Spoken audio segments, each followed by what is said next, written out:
داخیانیش بوده گشتی افته ما قدرش کل ترکیه چهارسری دوزا کردان تینی خوش کردن و گاوه به بانک سروک مهپه دولت بانجلی و بانک ریبار عبدالله اوجالان یا اشتی اوجباک دموکراتیک دست میکرد لما افته ما که افغان دیروکی لیمرالیه مذکره ده بانک ریبار عبدالله اوجالان یا دیروکی جهل پرانی دولت و اکادمیسیان دنیای فیلسوف جواناس دیروکناس ارنی هادن دیدن و همین تبلی به گاوه بود جبو کو افغان دیروکی بزلالی واره فهم کردن زانگاه کو واره پانالک ندار خست و دوی دا بزلالی واره دوی پانیلی دا برز عمر گونش سینان اونال و عمر اوجالان باشدار بون ده پانیلی دا بر ساعتن کرن و تبلیغون اگه خود جهل اکادمیسیان خوندکار و خبرکار زانگاه و چی بود جناب باشداران ماموستا خبرکار و خوندکار برازی ریبار اوجالان خواست او سلام انتباهی کادروی زانگاه کوبانیه ماموستا خوندکار خبرکار بگینن ریبار اوجالان و برخدانی ریبار اوجالان یا لامرالی سلام کردن در جشن قربانی دا برز عمر اوجالان و مالبات ریبار اوجالان سردان امرالی کرده بود در سردان دا عمر اوجالان سلام زانگاه کوبانیه جبور ریبار اوجالان بوده بود ریبار اوجالان که خاشی آخا آنی بود زمان و جبور زانگاه کوبانیه و به تایبه جبور خوندکار زانگاه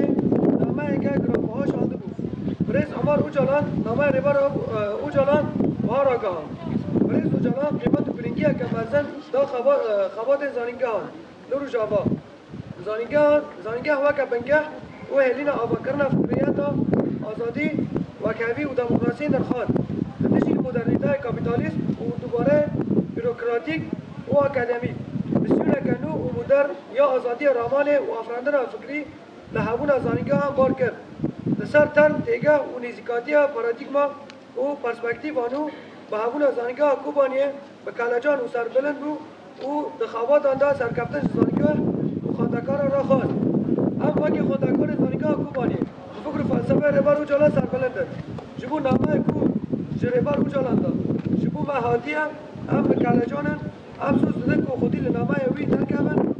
او لگور پارادیگ آنو تفگره هم نهبر ریبار اوجالان او جواک آخوا دیندارن و چیش دست ما ورم ده همه ده بکن هر وها هم خودی شانسن دوی پیواجوی دا هم وقتی فلسفه ریبار اوجالان جیان دکن و بوی فلسفه برد آزادی دمشن مجلس خوندکار زانگاه کوبانیه یکتی خوندکار نوالنپوری زین سوریه بشه خوندکار آزاد بشه مدرنیته دموکراتیک بشه ریبار اوجالان به سروک جیان نامه به سروک جیان نامه